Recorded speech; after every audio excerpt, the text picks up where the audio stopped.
आज मैं आपको बताने चल रहा हूं प्रेजेंट परफेक्ट कंटीन्यूअस टेंस का इंट्रोगेटिव सेंटेंस। इसका किस प्रकार से अनुवाद किया जाता है और कैसे जो है क्वेश्चन वर्ड होने पर इसका अनुवाद किया जाएगा। सूत्र नंबर 1 में देख पा रहे हैं कि हैज हैव का प्रयोग पहले किया गया है। ये इसका प्रयोग तब किया जाता है जब किसी हिंदी वाक्य में क्या शब्द सबसे पहले आया। दूसरे सूत्र में आप देख पा रहे हैं कि QW लिखा गया है। QW का मतलब होता है क्वेश्चन वर्ड। अगर हिंदी वाक्य में कहीं क्या, क्यों, कहां, कैसे, कब इन शब्दों का प्रयोग हुआ हो तो सबसे पहले हम उसका यहां अंग्रेजी लिखेंगे। अंग्रेजी लिखने के बाद सेम पहले सूत्र के अनुसार अप्लाई किया जाएगा। तो जैसे पहला वाक्य देख पा रहे हैं, क्या तुम सुबह से पढ़ रहे हो। इसके पहले वाले वीडियो में सारे नियम को हमने बताया है और किस प्रकार से अप्लाई किया जाता है वो भी आपको बताया गया है। इस वीडियो के माध्यम से यहाँ हम सिंगल इंट्रोगेटिव और डबल इंट्रोगेटिव का अनुवाद करना सीखेंगे। तो इसमें दिया गया है क्या तुम सुबह से पढ़ रहे हो, तो सूत्र नंबर 1 का हम प्रयोग करेंगे जैसा कि लिखा हुआ है हैव या हैज। तो तुम बहुवचन में होता है, इसलिए हम सबसे पहले इस क्या शब्द की अंग्रेजी हैव लिखेंगे।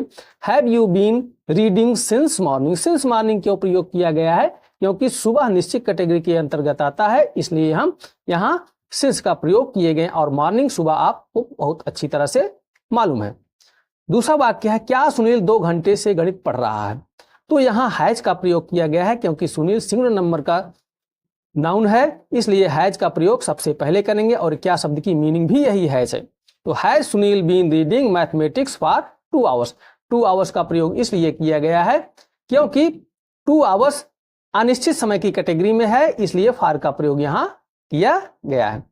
अगला सेंटेंस है क्या महेश सोमवार से बीमार रहा है या बीमार है।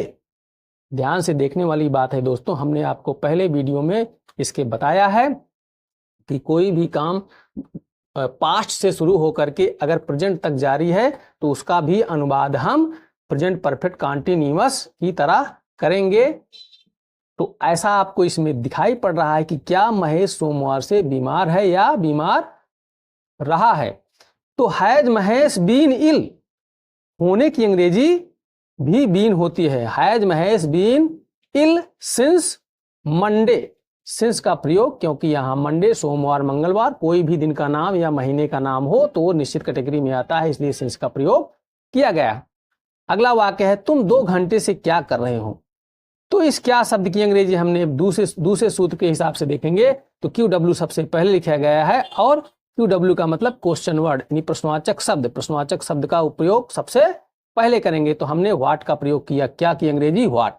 उसके बाद सेम फार्मूला जैसे आप पहले वाले सूत्र के हिसाब से करते हैं उसको अप्लाई करेंगे।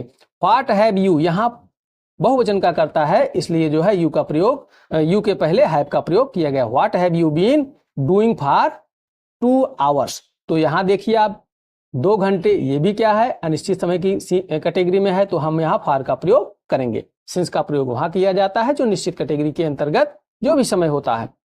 अगला है नेहा 2010 से कहाँ रह रही है। तो यहाँ देखेंगे इस कहाँ शब्द की अंग्रेजी हम सबसे पहले लिखेंगे क्योंकि आपको दूसरे नंबर सूत्र में बताया गया है कि क्वेश्चन वर्ड का प्रयोग सबसे पहले करेंगे। उसके बाद हैज या हैव का प्रयोग करेंगे। नेहा नाम है और नाम ये सिंगुलर नंबर में है, इसलिए कोई भी नाम सिंगुलर नंबर में ही होता है। Where has Neha been living since 2010।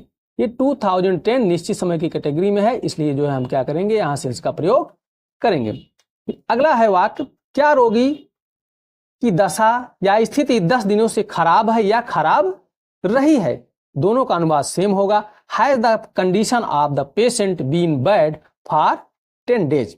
ध्यान से देखना है कि 10 डेज 10 दिन, ये भी फॉर का प्रयोग किया जाएगा यहाँ भी क्योंकि 10 दिन ये अनिश्चित समय की कैटेगरी में आता है।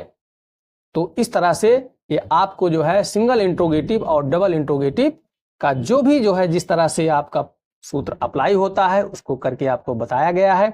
और इसमें जो भी कमियां हो आप कमेंट में जरूर लिखा करें, क्योंकि जब कमियां आप बताओगे तो उसको सुधारने का प्रयास किया जाएगा। वैसे बोलने में कभी कभी थोड़ा बहुत गलती हो जाए तो उसके लिए मैं क्षमा प्रार्थी हूं।